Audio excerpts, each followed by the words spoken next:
identifying those high risk areas where we want to really prioritize work into the future. So coming back to what's been spoken about many times before in other presentations about that adaptation planning and prioritization. Thank you very much. Merci, Madame Landry. Okay, Mr. Kuhn, the floor is now yours. You have 10 minutes. Thank you, Mr. Chair, and good morning, Mr. Cheeseman. Thank you for your recommendations and the way you've kind of laid them out here in the vision of where it will be good to get to. With respect to identifying high-risk areas, what process can you imagine should be used to do that? Like, how would that be operationalized? Who would carry it out, or at least who would, let's say, who would lead and coordinate it, and how would you see it being implemented? For sure, that's a great question. Yeah, and I think, it's a challenging exercise for sure, and I think one of the big pieces that would need to be involved with it is kind of working directly with communities, and I think bringing them along the way and having them play a role or play a leadership or coordination role within it.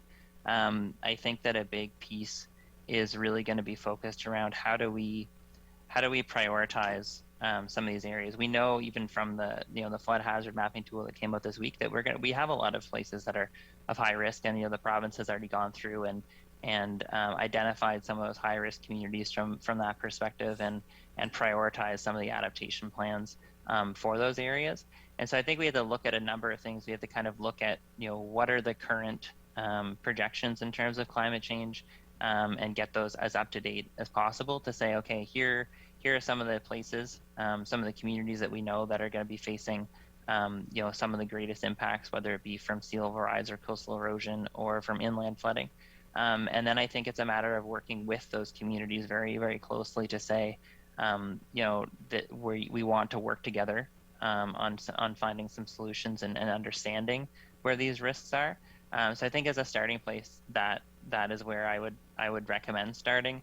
And in terms of leadership, I think that it really needs to come from the provincial level, and then and really involve those communities from the outset all along the way. So it's never thought of as something that's happening without them, because obviously it's tied to a lot of feelings of as we've talked about, or as some of the other speakers have talked about earlier, it's a really challenging situation to talk about risk and talk about where we have some of our infrastructure and where we have some of our homes, but it's a conversation that needs to involve everybody for sure, I would say. Would you see a role for the regional service commissions in actually carrying spearheading the carrying out of these risk assessments at the local level? For sure, and I think we have some examples of that in terms of what in the Southeast, for example, taking on like a rural adaptation plan, for example, and kind of more of a regional approach, for example, in Kent. And so I think that the regional service commissions could play a really strong role in supporting that, with their strong connections, obviously, to the communities themselves. And so, that would be a good partner to involve as well in that work, in terms of, again, having all of these different levels of expertise and kind of levels of scale involved in this planning work to identify where some of those high risk places are. In your third recommendation, around the idea of ensuring key ecosystems are protected and stewarded and contribute to both mitigation and adaptation efforts. In formulating that, do you see, or did you see the need for new legislation, and if so, in particular what, or improvements to existing legislation or regulations, and if so, which ones?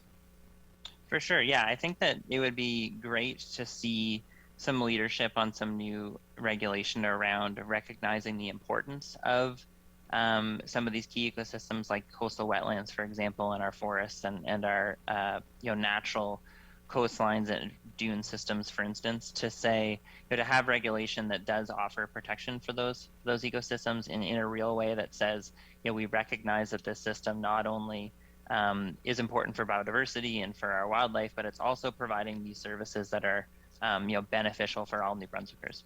So whether that be through, increased access to recreation for physical and mental health, or whether that be for buffering the impacts of climate change, et cetera. So I think that having regulation that really spells out that, we recognize as a province that these places are important, and that we have protections in place that are going to limit the effects that our future development projects or similar type of things have on these spaces, I think is going to be really important going forward. And because again, it not only protects those communities and those areas that are most at risk, that are already benefiting from these systems, but by kind of actively stewarding these spaces and by protecting them, we're also increasing our adaptive capacity and resilience in terms of being able to rely on them into the future. So definitely, opportunities for new regulation around there. From kind of a policy point of view, I think, again, coming back to the provincial statements of interest is a really key piece in terms of kind of setting the tone and setting the direction for this work in terms of looking at climate change adaptation and how we can work with nature to do so.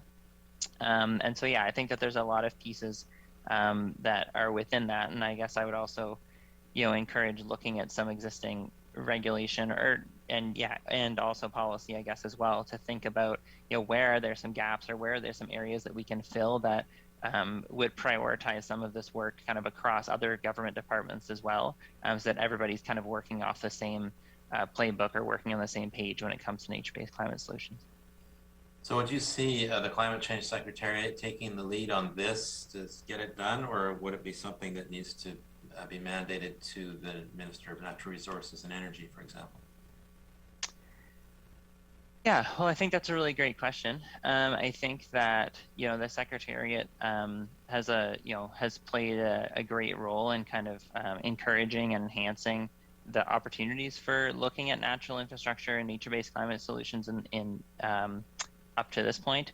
And I think in the context of this plan, what we really need is to show that strong leadership is there. So if it's something that the Secretariat can take on in their role, that's great. But I do also believe that there should be that kind of leadership from the government side as well, to say, we really recognize that this is a priority, that we find ourselves in a situation where we need to respond to climate change in kind of innovative ways, and that we're really blessed with a province that has a lot of these intact kind of ecosystems still in place that can be protected with new regulations. So I guess I would answer that in terms of encouraging on both sides of that coin. Mm-hmm. Okay, thanks. On number 5, you say that there are innovative funding models that have helped scale up successful solutions. Can you just give us a little bit of a flavor of the solutions that you've seen or you believe have been successful that can get scaled up?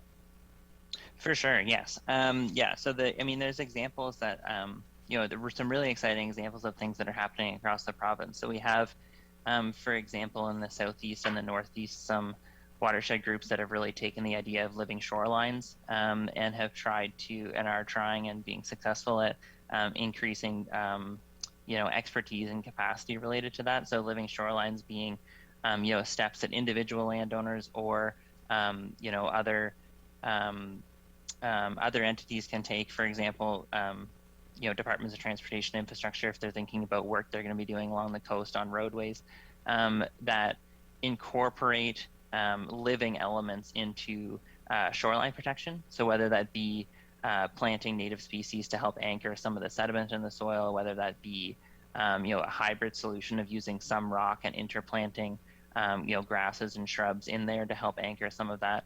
So thinking about those solutions are one of the big opportunities I see in terms of being scaled up. Others include work that's happening, for instance, in the Kennebecasis watershed through the Kennebecasis Watershed Restoration Committee, with some of the work that they're doing restoring riparian areas and buffer areas in agricultural areas, and so helping farmers and producers reduce risks of erosion in terms of losing viable land that they would be able to produce food on. And I think another big one for me too is this idea of the naturalized stormwater ponds in our kind of larger urban centers and towns. And I think specifically with naturalized stormwater ponds, what I find really interesting about those are that it really takes this idea that we've had for a long time, but how we need to manage stormwater in our towns and cities, but really started to incorporate that natural element into it. Then that's when we really start to see the benefit in terms of all these co-benefits. Jamie Burke from the town of Sackville talked about the naturalized stormwater pond in Sackville and how it also is a recreation trail, how it also has engaged a lot of the youth in the community through the school, and provide education opportunities. And you don't get that with something like a water jail, as we call them, where we just have a concrete detention pond or where our culverts run into. So I think that there's a big piece around being able to find out some of these examples of these types of things that are working, and although that they're complicated and they're difficult to fund in the first place, I think the more that we're able to recognize that some of this work is happening across the province and that there is this opportunity to use expertise that we're developing here in New Brunswick to expand this out further, that's where I really see that opportunity for scaling up for some of those projects. I'm happy to give more examples too, if it'd be helpful. And maybe I'll just take a second here to also just to note that I am going to share with the committee kind of a list of links and resources that a lot of this thinking is connected to, and in that there'll be a lot of other examples of those nature-based climate solutions that you can take a look at. Thank you very much. Thank you, Mr. Kuhn. Mr. Austin, the floor is now yours.